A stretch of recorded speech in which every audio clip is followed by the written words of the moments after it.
Hello అండి, అందరికీ welcome back to our channel. ఈ వ్లాగ్ అనేది రాఖీ పండుగ రోజు తీసిన వ్లాగ్ అనమాట. సో ఆ రోజు అయితే మా ఇల్లు అయితే చాలా హడావిడి సరదాగా అసలు ఇల్లు మొత్తం చాలా బాగుండే అనమాట. సో ఇంకా నేనైతే వ్లాగ్ తీసేసాను ఆ రోజు. సో ఎలా ఉంది, ఎలా సెలబ్రేషన్ జరిగింది అన్నది కూడా మొత్తం వ్లాగ్లో చూపిస్తాను. ఎక్కడ కూడా స్కిప్ చేయకుండా చూడండి. ఇంకేంటంటే లాస్ట్ అంటే ఈ రాఖీ సెలబ్రేషన్స్ అయిపోయిన తర్వాత చాలా బాగుంటుంది వ్లాగ్ అన్నది. సో అందుకోసమే చెప్తున్నాను, ఎక్కడ కూడా స్కిప్ చేయకుండా చూడండి అని చెప్పేసి. ఎందుకంటే ఎంటర్టైనింగ్గా ఉంటుంది అనమాట వ్లాగ్ మొత్తం కూడాను. చాలా అంటే చాలా బాగుంటుంది. ఎండ్ అయితే అస్సలకే మిస్ అవ్వకండి వ్లాగ్. ఇక్కడైతే మా హస్బెండ్ వాళ్ళ సిస్టర్స్ అయితే మా హస్బెండ్కి అయితే రాఖీ కట్టేస్తున్నారు. సో ఇంకా ఈ సెలబ్రేషన్ అయితే చూసేయండి.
ఈసారి అయితే మా రాఖీ పండుగ అయితే మా ఇంట్లో చాలా అంటే చాలా బాగా జరిగింది. ఇంకా ఇలా సెలబ్రేషన్స్ అన్నీ మంచిగా కంప్లీట్ చేసేసుకున్న తర్వాత మా హస్బెండ్ వాళ్ళ సిస్టర్ వాళ్ళైతే ఇంటికి వెళ్ళిపోదాము అన్న టైంలోనే వర్షం అయితే ఫుల్గా స్టార్ట్ అయిపోయింది. అసలు స్టార్ట్ అవ్వడం కాదు, అసలు ఎంత అంటే అంత వస్తుంది వర్షం అయితే. ఇంకా ఈ వర్షంలో వాళ్ళ ఇంటికి వెళ్తా అని చెప్పేసి అంటున్నారు.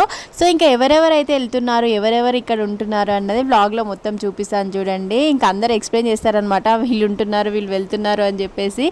ఇంకా ఈ వర్షంలో వెళ్తున్నారు కాబట్టి చిన్నపిల్లలకి మంచిగా జలుబు కాకుండా అదంతా స్వెటర్ అన్నీ కూడా వేసుకొని వెళ్తున్నారనమాట, కొంచెం లాంగ్ జర్నీ కాబట్టి. ఇంకా మా పిల్లలు అయితే అసలు ఎంత బాగా ఆడుకున్నారో, అసలు చాలా అంటే చాలా బాగా ఆడుకున్నారనమాట. పిల్లలు ఉంటే ఇంకా వాళ్ళ హడావిడే వేరుంటుంది కదా. ఎంతైనా ఏ పండుగ జరిగినా ఏ ఫెస్టివల్ జరిగినా కానీ పిల్లల హడావిడే చాలా ఉంటుంది ఇంట్లో. ఇంకా నేను బ్లాగ్ తీస్తున్నా అని చెప్పేసి వీళ్ళకి తెలియదు, నేను బ్లాగ్ తీస్తున్నా అని చెప్పేసి కెమెరాలో పడకుండా ఉండడానికి వెళ్ళిపోతున్నారు ఇంకా వాళ్ళైతే. సో ఇంకా నేను ఇంకా పర్లేదని చెప్పేసి నేనైతే అందరినీ బ్లాగ్ అయితే తీసాను అనమాట. ఎప్పటికీ స్వీట్ మెమరీ లాగా ఉండిపోవాలని చెప్పేసి బ్లాగ్స్ అనేది తీస్తున్నాను నేను. ఎందుకంటే ఇంకొన్ని డేస్ అయిన తర్వాత ఎవరైనా చూసుకుంటే చాలా హ్యాపీగా ఫీల్ అవుతారు కదా. సో అప్పుడు మనం వాళ్ళ ఇంటికి వెళ్ళాము, ఇట్లా సెలబ్రేషన్స్ అన్ని ఇలా చేసుకున్నాము అని చెప్పేసి ఒక బాగుంటుంది, ఒక మెమరీ లాగా ఉంటుంది అని చెప్పేసి వ్లాగ్స్ అన్ని తీస్తున్నాను అనమాట. ఇంకా మా అన్న కూడా ఎక్కడనే ఉంటాడు ఈరోజు ఒక్కరోజు.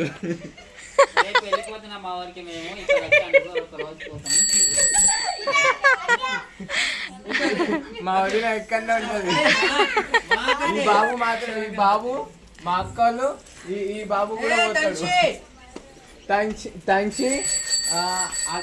ఆద్య ఇంకా దినేష్ నలుగురు ఇక్కడనే ఉంటారు. అక్షర కూడా ఇక్కడనే ఉంటుంది. దుర్గేషన్ ఏమో మా వాళ్ళకి వదిలేసి వస్తారు. ఇక్కడనే ఉంటున్నాం అంతే అంతే, తగ్గేదే లేదు.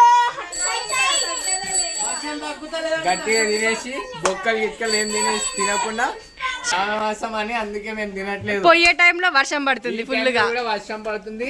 ఈ వర్షంలో ఎట్లా పోతారో తెలియదు మా వాళ్ళు. ట్రైన్ పట్టారో తెలియదు. ఇక అక్కడి నుంచి వస్తారు తెలియదు మాకు. ఇంకా చూడండి వీళ్ళైతే హైదరాబాద్ వెళ్ళిపోతున్నారు ఇప్పుడు. Very nice. వీళ్ళైతే ఇక్కడే ఉంటున్నారు. సో ఎవరెవరు వెళ్తున్నారు ఎవరెవరు వెళ్తున్నది కార్ లో తెలుస్తుంది. ఇప్పుడు ఎక్కిన తర్వాత చూపిస్తాం ఎవరెవరు వెళ్తున్నారు అన్నది. ఎటు వెళ్తున్నావు నువ్వు? హైదరాబాద్ వెళ్తున్నావా? హైదరాబాద్ వెళ్తున్నావా? ఇంకా వీళ్ళైతే వెళ్ళిపోతున్నారు అనమాట. ఇంకా వీళ్ళందరినీ కూడా మా హస్బెండ్ కార్లో డ్రాప్ చేద్దాము అని చెప్పేసి అయితే తీసుకెళ్తున్నాడు. ఇంకా వర్షం అయితే ఫుల్గా పడుతుంది, అందుకోసమే కార్లో డ్రాప్ చేద్దాము అని చెప్పేసి తీసుకెళ్తున్నాడు అనమాట. సో ఇప్పుడు వీళ్ళైతే ట్రైన్కి వెళ్ళిపోతారు. ఇంకా రైల్వే స్టేషన్ దగ్గర అయితే దింపొచ్చేద్దాము అని చెప్పేసి అయితే తీసుకెళ్తున్నాడు అనమాట. ఇంకా మా ఇద్దరు పిల్లలు అయితే అసలు మా హస్బెండ్ వదలట్లేదు, కార్లో వెళ్తున్నాడు కాబట్టి ఇంకా ఏడుస్తూనే ఉన్నారనమాట. ఇక్కడైతే ఒక ఇన్సిడెంట్ జరిగింది, మీరు గమనించండి. వీళ్ళందరూ కార్లో కూర్చున్న తర్వాత మా ఆయన అయితే హ్యాండ్ బ్రేక్ వేయకుండా అట్లనే వచ్చేసింది అనమాట. ఇంకా కార్ అయితే వెనుకకు వెళ్ళిపోతుంది. ఇంకా ఎవరైతే అబ్జర్వ్ చేయలేదు, వీడియో తీసేంతవరకు మా ఆయన వచ్చేవరకు అసలు ఎవరు అబ్జర్వ్ కూడా చేయలేదు అనమాట. కార్ వెనుకకు వెళ్ళిపోతుంది అని చెప్పేసి అందులో కూర్చున్న వాళ్ళైతే ఫుల్ భయపడ్డారు అనుకుంటా, నాకు తెలిసి. అయితే వస్తే తప్పకుండా ఒక చిన్న లైక్ అయితే ఇవ్వండి.